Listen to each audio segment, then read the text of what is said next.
Olá, pessoal, sejam todos e todas bem-vindos, bem-vindas. Estamos começando mais um estudo aqui pelo nosso canal, hoje com o estudo de O Livro dos Médiuns, segunda parte, capítulo 24, Identidade dos Espíritos, questões sobre a natureza e a identidade dos espíritos. No item 268, nós vamos partir da questão 18 e seguintes. Quero pedir a você que, se quiser e puder, contribua conosco pelo Pix. Faça aí uma assinatura solidária. Não se esqueça de se inscrever no nosso canal, curtir, comentar e compartilhar os nossos vídeos. Tem aqui ao meu lado ele, Lauro Rodrigues. Boa tarde, Laurinho. Ramos, boa tarde para você que está nos assistindo agora. Um vídeo gravado hoje, né? Não foi possível, uma live, então seja ao vivo, mas disponibilizando esse vídeo, que é uma sequência normal dos estudos que nós fazemos regularmente aos sábados de O Livro dos Médiuns, o estudo continuado. Estamos tratando, então, da identidade dos espíritos, como distinguir um espírito bom de um espírito mau, como a gente sempre vai lembrar. Será que é quando o espírito fala em Deus, quando o espírito fala em caridade, em amor, em perdão? Será que nós devemos... Isso é uma garantia de que é verdadeiramente um bom espírito? Ou pode ser um meio, um recurso que o espírito está usando para nos ludibriar? Será que quando é simplesmente o espírito dizendo ser o A ou B, personalidade que aqui existiu entre nós, no passado ou contemporâneo a nós, será que de fato, só por ele dizer ser aquela personalidade que aqui viveu, podemos aceitar isso de forma cega, né? Cegamente, ou seja, sem passar por um crivo rigoroso da razão? Então, são detalhes, são circunstâncias que exigem de todos nós, aquele que se ocupa de espiritismo ou da mediunidade, dessa prática, um estudo aprofundado, para que não sejamos iludidos, né, como eu disse, ludibriados por espíritos mentirosos, espíritos mistificadores e até, pior ainda, espíritos maus. Então, nós já desenvolvemos nesse capítulo alguns estudos, né, alguns vídeos anteriores, que eu peço a você que, se tiver interesse, vá lá na nossa playlist em O Livro dos Médiuns, que está lá, todo o estudo, até aqui, desenvolvido nessa playlist de O Livro dos Médiuns, na sua integralidade dos textos. Não estamos aqui pulando textos, estamos lendo passo a passo o que está contido nessa obra, pois que é assim que nós julgamos importante o estudo. Beto Ramos. Muito bem, Laurinho. Questão 18, prosseguindo sobre identidade, como identificar os espíritos. Pela facilidade com que os espíritos maus se infiltram, nas comunicações, pela facilidade com que os espíritos maus se intrometem, se infiltram nas comunicações, parece que nunca se pode estar certo da verdade. Resposta. Lembrando que o Laurinho está usando uma edição do Kindle, eu estou usando uma edição da LAC aqui, que é do Zé Herculano Pires. A tradução pode ter alguma diferença. Resposta. Sim, podeis, desde que tendes a razão para os julgar. Laurinho, o que seria sim, podeis, desde que tendes a razão para os julgar? Onde que a gente vai encontrar essa razão? Como é que é isso? Aí a gente prossegue a partir daí. Beto, de um estudo aprofundado, né? Porque, veja, na minha tradução, né, aqui, como você está vendo na tela, diferentemente que a resposta, ela é a mesma, porém, né, quem não se atentar que o Herculano colocou na tradução dele vai dizer assim, tá vendo? Ele está dizendo que a gente não pode, de maneira alguma, como os espíritos se intrometem, aceitar de maneira alguma uma verdade. Ele vai dizer, olha, não é bem assim que a coisa acontece. Né? Veja, por isso que lá atrás nós dissemos, precisamos passar por um controle, e esse controle é um duplo controle. Qual que é o primeiro controle? É o controle da razão, onde eu vou avaliar a mensagem com o conhecimento que eu tenho dos princípios que estão organizados na doutrina espírita. Mas e qual que é o segundo controle? O universal, dos ensinos dos espíritos. Está em concordância? Os espíritos disseram isso por vários médios, em várias localidades, médios estranhos aos outros? Sim. Passa pela uma racionalidade? Passa. Então, podemos aceitar a mensagem como ela possivelmente sendo uma verdade. Ah, não passa. Ah, olha, eu tenho dúvidas sobre o controle, não está muito coerente, então temos que ter reserva quanto à veracidade dessa mensagem. Mas tudo isso depende de um esforço, de um estudo. Beto?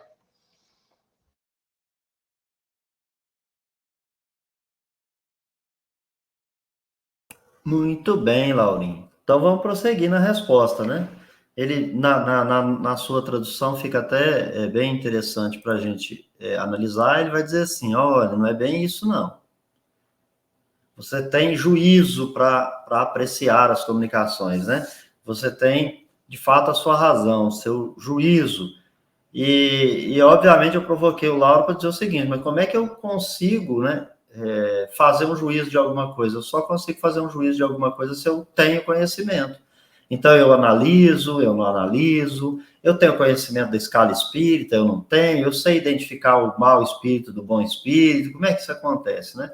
Então, você tem como julgar uma comunicação. E aí ele prossegue. Ao ler uma carta, sabeis reconhecer muito bem se foi um grosseirão ou um homem educado, um tolo ou um sábio que a escreveu. Se recebeis uma carta de um amigo distante, o que vos prova que é dele? A letra, direis. Mas não há farsantes que imitam todas as letras e tratantes que podem conhecer os vossos negócios? Não obstante, há indícios que não vos permitem enganar. O mesmo se dá com os espíritos. Imaginai que é um amigo que vos escreve ou que se trata da obra de um escritor, e julgai da mesma maneira. Lauro Rodrigues. Seria importante voltar no estudo desse capítulo, né? Então, nós estamos falando aqui da identidade dos espíritos, para entender isso aqui, né? Porque nós temos, então, comunicações que ela é, né, de ordem geral para um grupo maior, e que aí a dificuldade para a identificação do espírito se torna um pouco mais dificultosa, quanto mais seja distante o tempo em que aquela personalidade aqui viveu. Então, isso é um agravante, mas é possível identificar pelas suas palavras, pelo fundo, enfim, e sempre nos baseando nesses princípios nos quais nós já falamos aqui. Quando é uma comunicação íntima, como era muito comum no tempo de Kardec, então, veja, é um espírito familiar, um espírito que viveu entre nós aqui.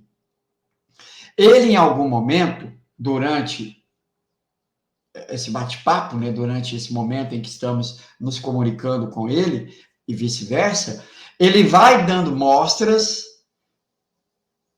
de que, de fato, é aquele que ele disse, né, aquele quem ele disse que esteve aqui encarnado. Então, ele vai falar, usar uma palavra que comumente ele usava aqui, era um hábito dele dizer isso, falar daquela maneira, se referir a alguém de forma que poucas pessoas, ou só o grupo, ou somente uma pessoa tinha esse conhecimento. Então, ele vai dando essas pintas. Ele usa essa analogia do amigo aqui, justamente para isso. Nós vamos poder julgar pela caligrafia?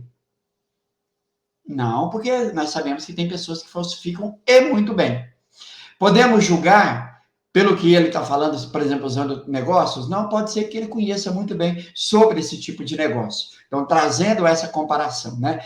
Agora, o importante é num primeiro contato, a primeira comunicação do espírito, eu já vou identificar, às vezes não, às vezes vou precisar de um tempo maior, de várias visitas, por assim dizer, desse espírito, várias comunicações, para que, durante as perguntas que forem sendo feitas, os diálogos que vão se estabelecendo, ele naturalmente, sem forçar, naturalmente ele vai dar indícios, sinais de que, de fato, ele é aquele que disse. Então, não, possivelmente, não possa ser numa primeira, nem numa segunda, enfim, vai depender de como vamos estabelecer esse diálogo, né? Mas sem forçar a barra. Querer obrigar a ele dizer algo, porque aí, se é um espírito mentiroso, ele vai dizer de acordo com aquilo que eu vou desejando que ele diga. E aí eu posso me iludir com isso. Então, tem que deixar que ele dê o tom. Você pergunta, ele responde. Pronto, só isso. Né? É mais ou menos isso que é a melhor garantia. E quando parte do ponto de ser um princípio, então ele está dando uma nova instrução, ele está trazendo o desenvolvimento de um princípio, precisamos, então, nos recorrer ao controle universal do ensino dos espíritos e passar por o crivo da razão. Não deixar que esse espírito estabeleça no grupo, coloque no grupo, né, insira ali as suas ideias, os seus sistemas, que pode ser completamente falso em algum momento, de uma opinião somente pessoal dele, que para ele, para esse espírito, ele está agindo de má fé, por exemplo, mas para ele é verdade, mas que está completamente em desacordo com a lógica, com a razão, com o bom senso e principalmente com esse controle que é o mais importante. Beto? Perfeito, Laurinho. Fui aqui na edição francesa, aí a resposta traduz-se da seguinte maneira, né? Sim, desde que você tenha um julgamento para apreciá-los. A leitura de uma carta, você sabe reconhecer se é um canalha ou um homem bem educado, um tolo ou um erudito que escreve para você. Porque você não poderia fazer isso quando são os espíritos que escreveram para você. Se você receber uma carta de um amigo distante, o que prova para você que é de fato ele? Sua escrita você pode dizer, mas não há falsificadores que imitem todas as escrituras? Patifes que podem conhecer os seus negócios? No entanto, há sinais que você não pode confundir. É o mesmo com os espíritos. Então, imagine que ele é um amigo que escreve para você ou que você lê a obra de um escritor e julga pelos mesmos meios, Laurinho. Achei essa tradução aqui bem interessante, ela dá uma melhorada aqui para a gente compreender bem mais, né? Então, pelo que eu entendi, pela linguagem da escrita, né, que você vai identificando. Nunca se esquecendo que é preciso receber a comunicação e julgar, né? Fazer um julgamento do conteúdo. Parece-me que nos dias atuais pouco se importa com o conteúdo, né? Se importa muito com o nome ou se o conteúdo principal ali da mensagem está de acordo com algum preconceito que eu tenha, né? E o Kardec, ele deixava bem de lado os seus preconceitos, né? Ele nunca entrava com o copo cheio. Vamos para a 19. E tem um agravante aí, né, Beto? Que é, segundo o que ficamos sabendo, e são fontes de pessoas muito sérias, que há aí editoras que sugerem à pessoa, aquele que quer, então, lançar uma obra, e se essa obra é de cunho pessoal da pessoa, das suas pesquisas, que diga, que coloque que aquela obra, ela é ditada por um espírito. Isso é um agravante. Porque já existe aí uma mentira. Mas e não tem nada a ver, porque de qualquer forma é um espírito encarnado. Mas só de a pessoa aceitar por si só essa mentira, denota um sinal de baixeza, e que a gente precisa já olhar, então, o todo com certa desconfiança. Isso é uma opinião muito, muito pessoal minha, mas que realmente é dessa forma que devemos agir. Assim como quando pegam uma obra que já é conhecida no movimento espírita, como, por exemplo, o Evangelho segundo o Espiritismo, aí pegam essa obra, Evangelho segundo o Espiritismo, aí põe lá embaixo, antirracismo, que isso é uma adulteração. E se nós aceitamos isso, a gente está mais ou menos como esses espíritos levianos, mentirosos, maus aqui, aceitando uma mentira, uma farsa, e ainda violentando os direitos moral, né, do autor, que é uma questão muito grave. Então, Beto, talvez seja por isso a tão grande dificuldade em as pessoas aceitarem passar por uma análise crítica uma mensagem que se diz de tal ou qual espírito, por qual ou tal médium. Simplesmente por aceitar isso, né, não quererem que faça isso, porque é por a dúvida, a honestidade do médium do espírito, é que nós temos essa montoeira de obras, com todo respeito, a porcariada de obras que estão aí de enxurrada no movimento espírita no Brasil, e que ninguém se dá o cuidado de falar assim, isso aqui eu não vou mexer com isso. Eu tenho algo mais sério que fazer, que é estudar as obras da doutrina espírita. E depois você lê de tudo. Até a historinha da carochinha. Mas primeiro temos que buscar esse conhecimento. Para você avaliar um determinado romance, um livro qualquer, você tem que ter o conhecimento daquilo que você está lendo. Beto.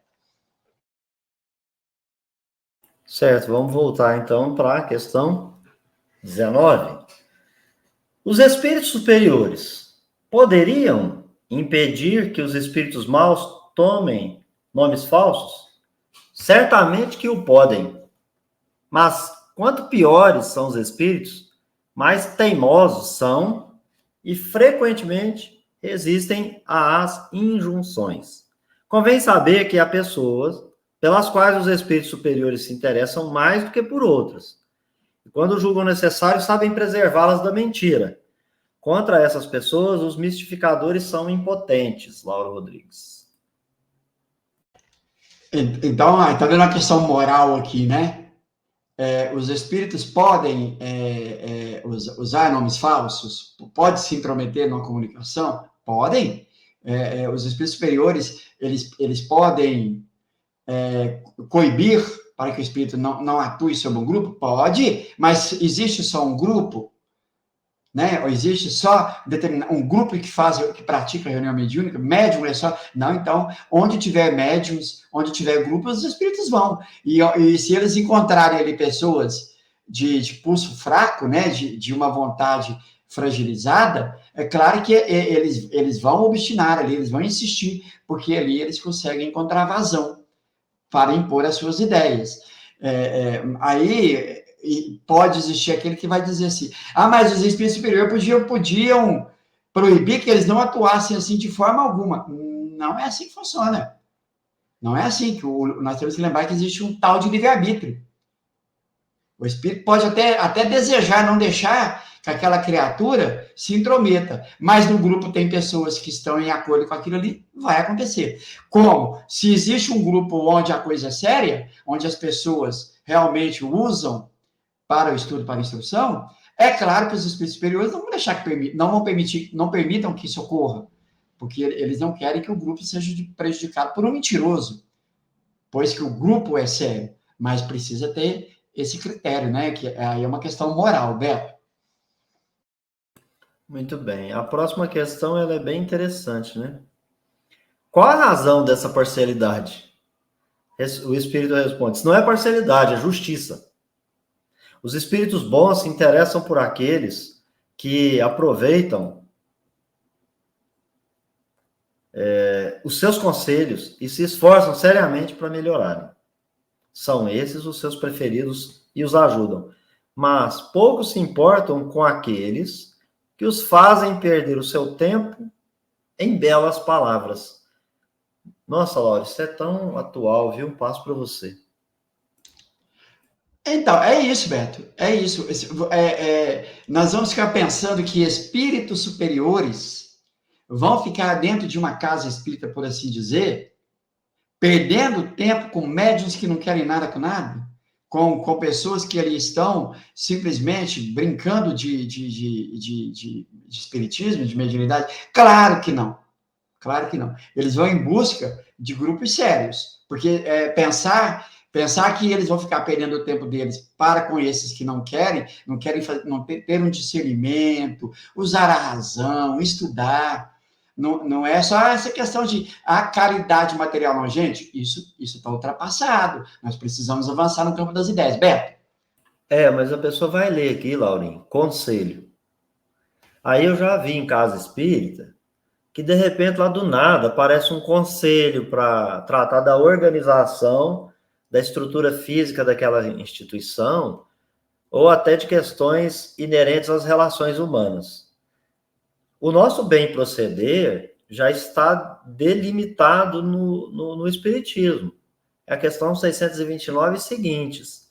É a conduta moral. Então, cada um de nós já sabe isso. Está lá a informação, né? Então, o que é eu me conduzir bem? Eu fazer o bem, sem olhar a quem, pelo bem e para o bem de todos, sem interesse pessoal. Aqui eles disseram assim, os espíritos se interessam mais por uns que por outros. Aí a pessoa fala assim, nossa, né? Que parcialidade é essa?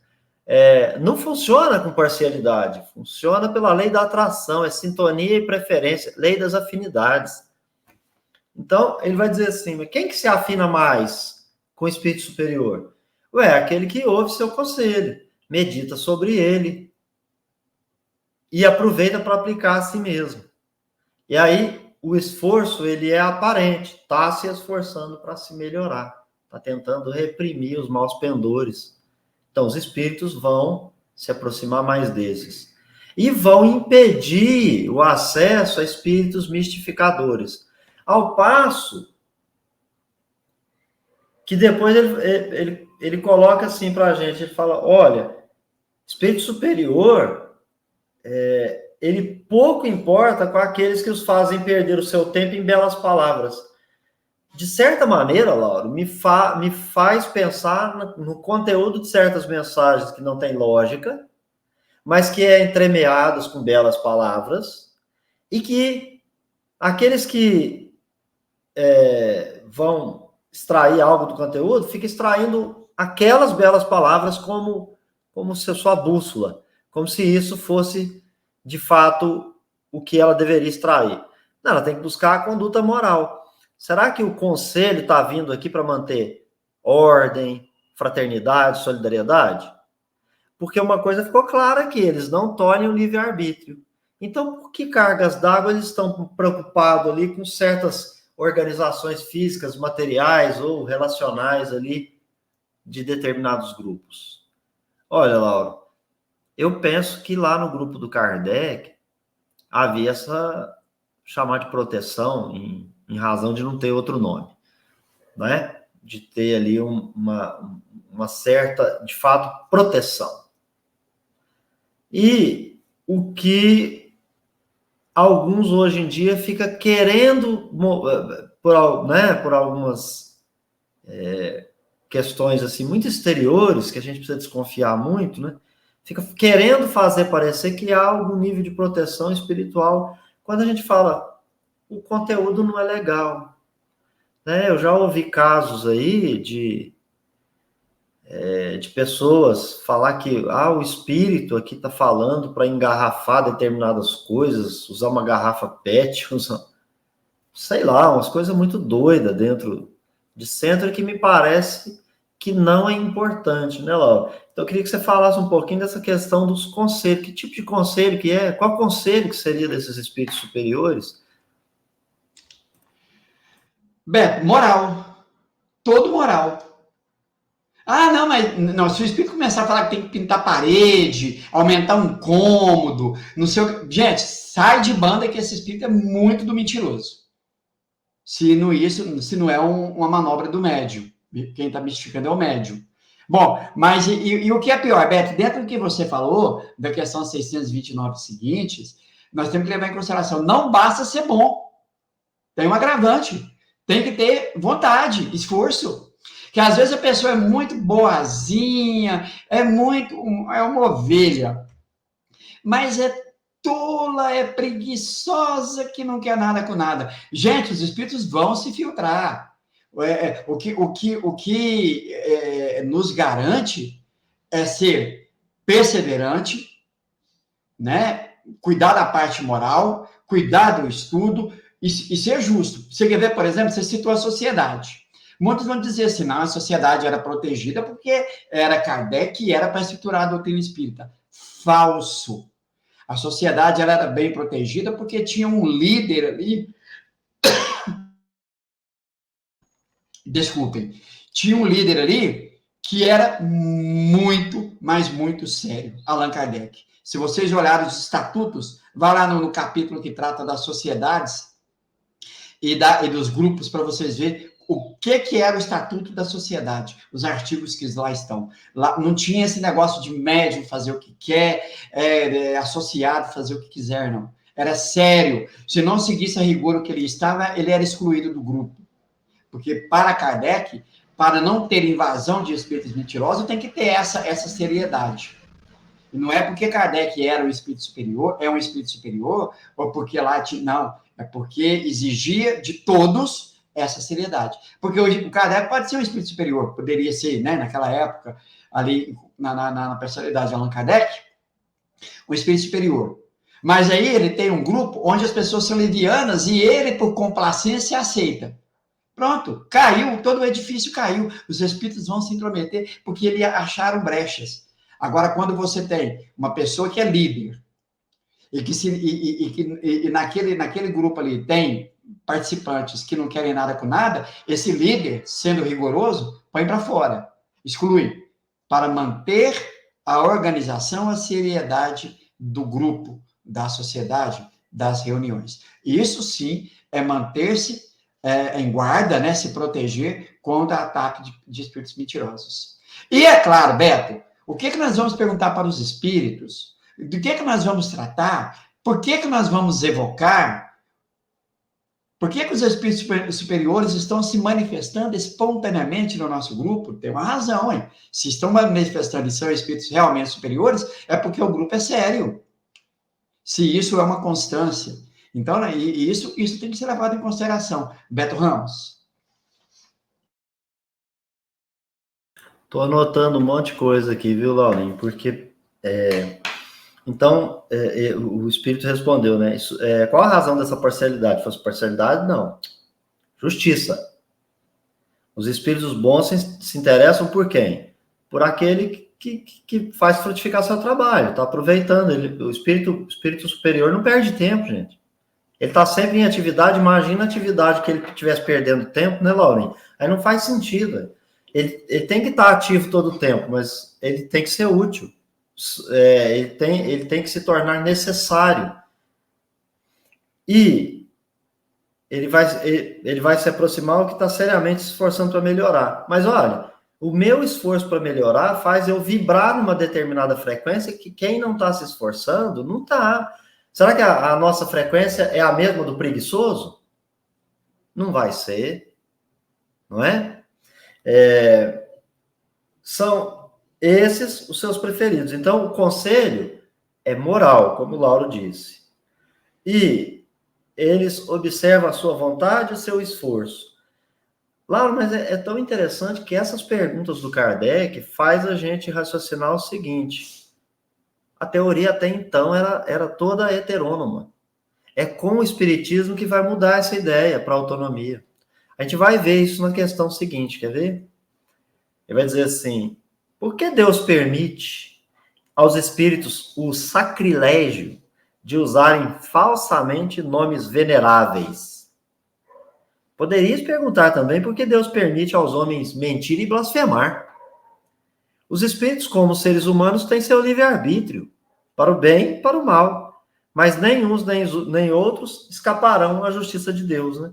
E aí a gente talvez fica pensando assim, bom, então vai ter interferência? Já houve, né, Laura? Justiça de Deus é lei.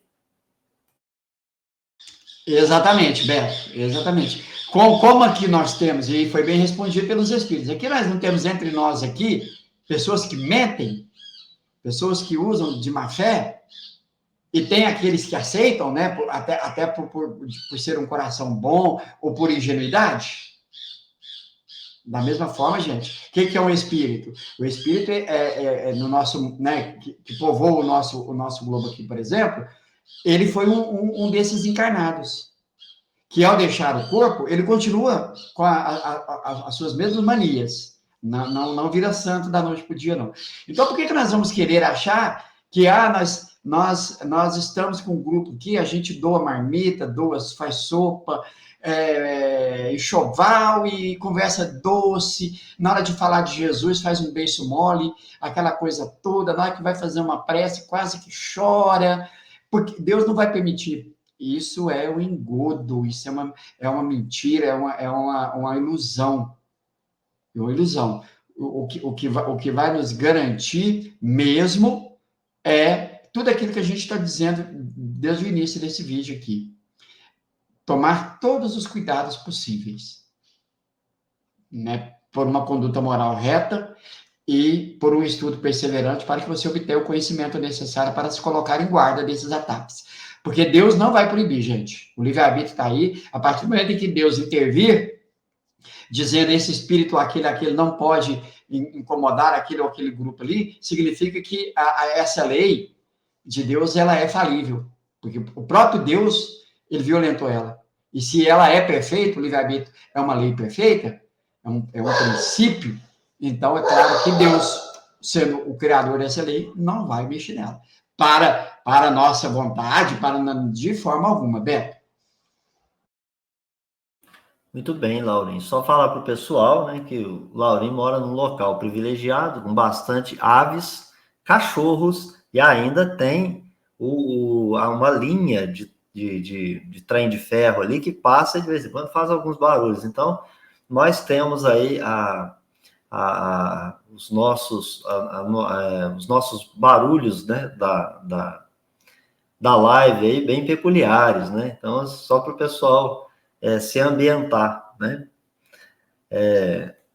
Laurim, a cada um segundo suas obras, né? Esse final, essa justiça de Deus a cada um segundo suas obras. Por que Deus permite usar o nome? Você usa o nome que você quiser, ué. Agora, o outro também acredita se quiser. O preguiçoso que não quiser estudar, problema dele se ele quer ser enganado.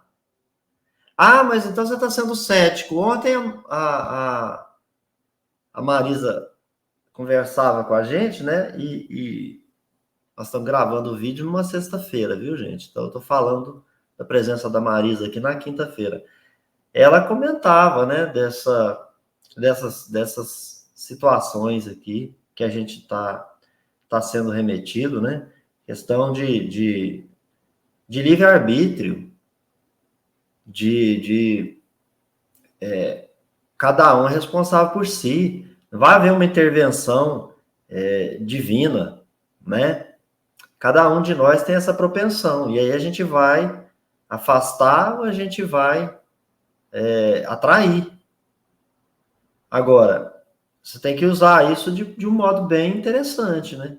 Porque o que está no nosso íntimo é o que atrai os espíritos. Não é o que está no exterior. Você pode ter uma casa espírita linda, maravilhosa. Mas e como é que está o íntimo de cada um que ali frequenta? Então, isso também precisa ser considerado, né?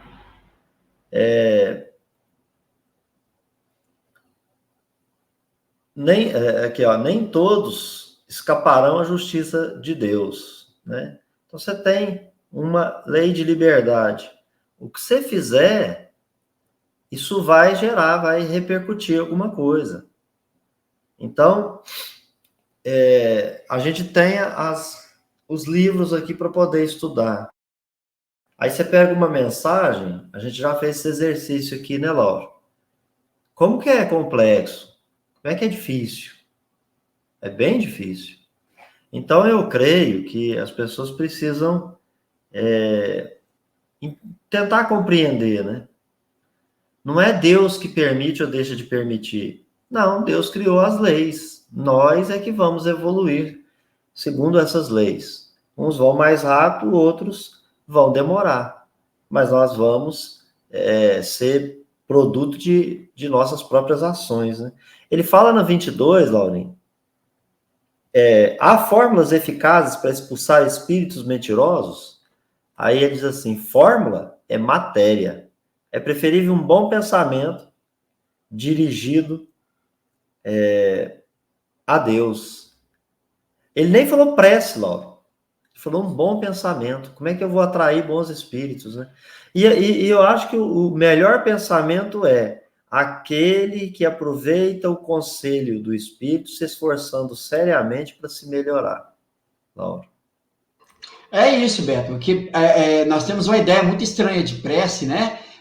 Quando achamos que prece é você ficar ali fazendo recitando quase um poema enquanto que prece é você manter um pensamento firme no bem, agir no bem, se conectar com Deus, né? Se você pode estar aí lavando uma louça no seu trabalho, seja qual for ele, e ali você elevar o seu pensamento a Deus ali com bons sentimentos. Isso é prece, né? Então, por isso que Kardec, quando ele vai tratar, por exemplo, do Viagem Espírita em 1862, ele faz críticas acerca da prece. Quando ela é feita em voz alta, em coro, tudo, ele fala que chega a ser ridículo. Ele vai dizer isso. Agora, Roberto, pessoal, vi hoje, isso hoje mesmo, no status do WhatsApp de uma determinada pessoa, ele postou uma série de videozinhos, que os status ali alguns segundos, né? Então, uma série de videozinhos, assim, de uma moça, e que está falando que no universo não há leis morais. Não tem essa de você colher o que você planta.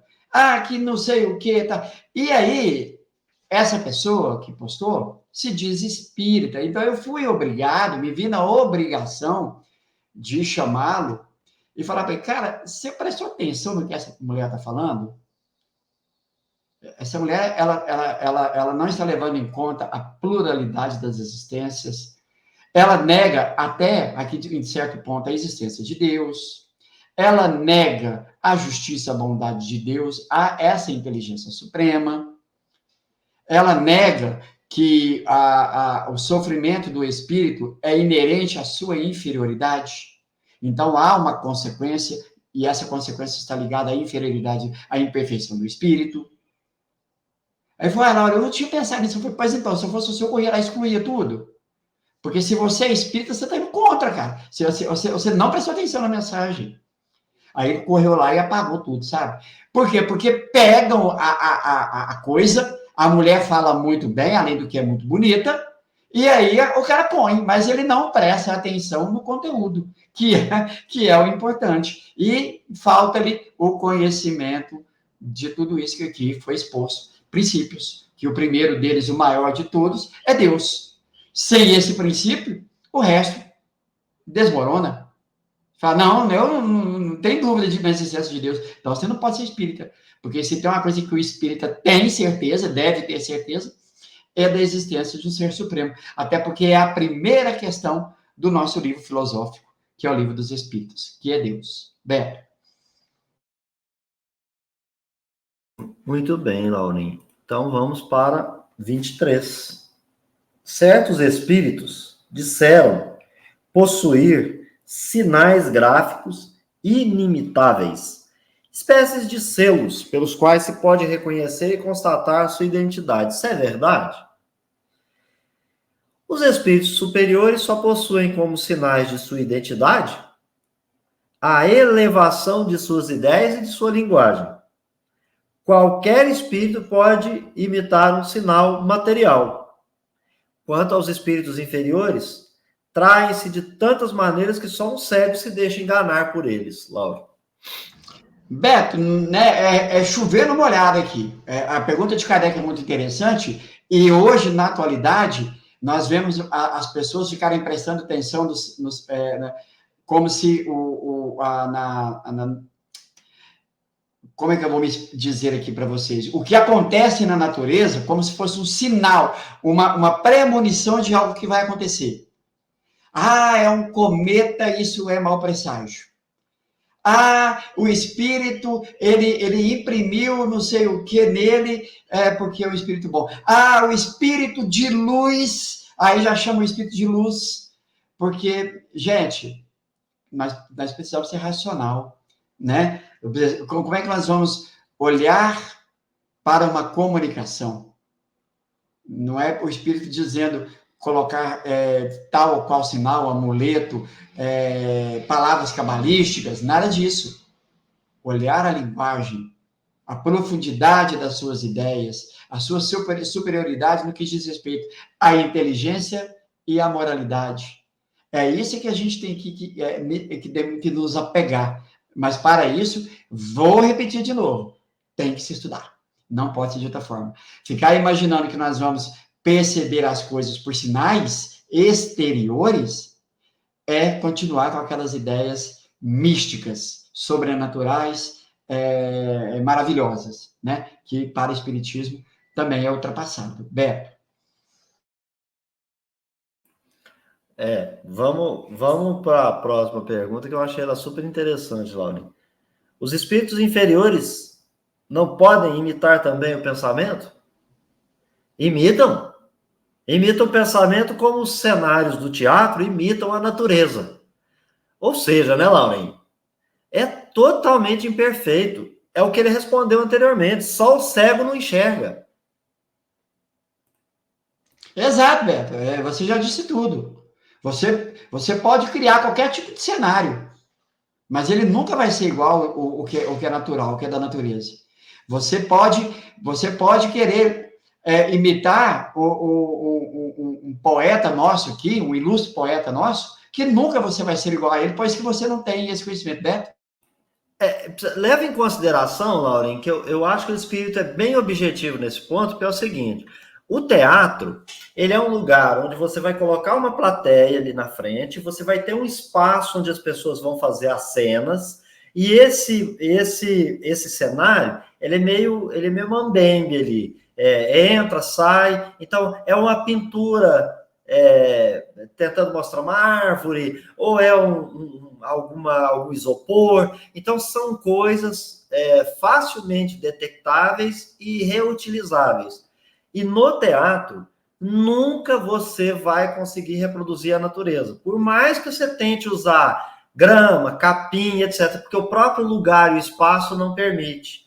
Então, ele vai dizer o seguinte: olha, esse que quer imitar o pensamento, ele vai te fazer uma imitação tão grosseira que é difícil você não perceber. Então, eu ficaria somente no campo desse exemplo do teatro, porque, primeiro, que foi objetivo. Porque senão a gente poderia falar assim, um filme de TV, uma outra coisa. Ele falou assim, não, o teatro, porque o teatro é peculiar, Laurinho. O teatro é muito peculiar. O teatro ele trabalha com mise-en-scène, com aquela questão assim de tentar te mostrar alguma coisa com os meus movimentos e tal, mas tem que ter uma interação com o público. Isto é, o público precisa aceitar aquilo que eu estou demonstrando como uma verdade. Ele tem que aceitar aquele lúdico, transcender. Então, eu penso que é por isso, né? Me desculpe, devolvo para você. Ótimo, Beto, ótimo. Não, e pensar, então, como, né? Identificar pela linguagem. O espírito, ele pode, né, até tentar, né? Aí, vai ser sempre de forma polida, de forma estranha, ele vai ser prolixo, né? Nós temos aí, por exemplo, a história dos quatro evangelhos de Mustang, que é uma ideia clara disso. É esse verdadeiro teatro aí, né? Que foi. Você bate o olho, lê, você fala, gente, isso aqui não tem nada com nada, é pura fantasia, loucura, mentira, farsa. Se identifica rapidão nas primeiras leituras que você faz das primeiras páginas, Beto. Beto, você tá muito. Muito bem, Laurim. Vamos lá encerrar e depois você volta na questão 25, cenas dos próximos capítulos, que vai falar, será, né, que é tão fácil assim descobrir a fraude? Quem quiser vai dar uma estudada, mas a gente vai voltar no próximo vídeo para tratar disso e muito mais. Então, quero aqui de minha parte agradecer a Deus e aos bons espíritos, obrigado ao Lauro. Foi muito rico esse encontro, esse aprendizado de hoje, e a gente precisa meditar. Olha como os espíritos estão nos dando o caminho para a gente poder evoluir melhor, né? Como é que a gente vai se comportar agora na casa espírita, diante das comunicações, diante de tudo que está ali, do que está sendo falado? Como é que nós vamos dialogar, né? Agora há pouco, né, eu estava falando da Marisa, e aí no comentário você acaba se perdendo, e eu deixei a desejar lá no comentário, né, Laurinho? Mas ela falava da obra, o que é o Espiritismo, do cético, né? E a gente tem muita gente que ela está coberta de razão. Kardec trata essas criaturas, assim, responde alguma coisa, mas não lida com elas, porque é só a razão delas que lhes cabe. Mas para aqueles que são céticos, e aí, né, eu sou bem cético, né? Acredito que o Lauro também o seja, com essas questões das comunicações, de tudo que está chegando aí para a gente. Ou seja, ser cético não significa que a gente está duvidando por duvidar, ou que a gente quer ter razão melhor do que os outros, ou que é alguma questão relacionada com perfeição. Não, pelo contrário, é relacionado com virtude. A gente quer melhorar. Então, você ser cético no princípio, questionar, perquirir, e não aceitar como verdade de pronto, de plano, você percebe, como a Marisa falou então, né, no encontro de quinta, que o Kardec dá muito mais preferência para dialogar com o cético, para explicá-lo, porque o cético está no meio do caminho, ele estudou uma coisa, estudou outra, mas ali um fato fica patente. Aquele que duvida, ele duvida, mas ele lê muito, ele estuda muito, então o debate dele com o Kardec é muito substancial. Quem for ler o que é o Espiritismo, esse segundo debate, esse segundo diálogo, ele é muito rico. Kardec conversa com o cético e responde muita pergunta, mas muita pergunta. Ao passo que ele respondeu bem menos para o dono da razão, né? O crítico. Então, quem é só crítico, né? Ele parece que ele só tem a opinião pessoal para doar, né, digamos assim. Então, ou para oferecer. Laurinho, obrigado, a gente fica por aqui, eu te passo para fazer o encerramento. Obrigado, Beto, obrigado a você que está conosco, né, participando desse estudo hoje. Lembrando que é um vídeo gravado, mas não deixe de comentar e não deixe aí ao final, lá abaixo da descrição, deixe o seu comentário, coloque as suas perguntas, concordando, discordando, enfim, elogiando, criticando. O que nós precisamos é que vocês participem. Nós queremos esse apoio, essa participação, porque isso enriquece o estudo, e sempre vamos lembrar que somos estudantes de Espiritismo, não professores. Tá bom, pessoal? Abraço a todos, fiquem com Deus, nos vemos no próximo vídeo. Amanhã, às 18 horas, o encontro para o estudo da Revista Espírita com o Beto, a Revista Espírita do ano de 1858, já está quase caminhando para o finalzinho, o Beto está encerrando o mês de novembro, então logo, logo ele adentra dezembro aí e já vai partindo para encerrar esse primeiro volume. Então não percam, os estudos estão muito bons. Fiquem com Deus.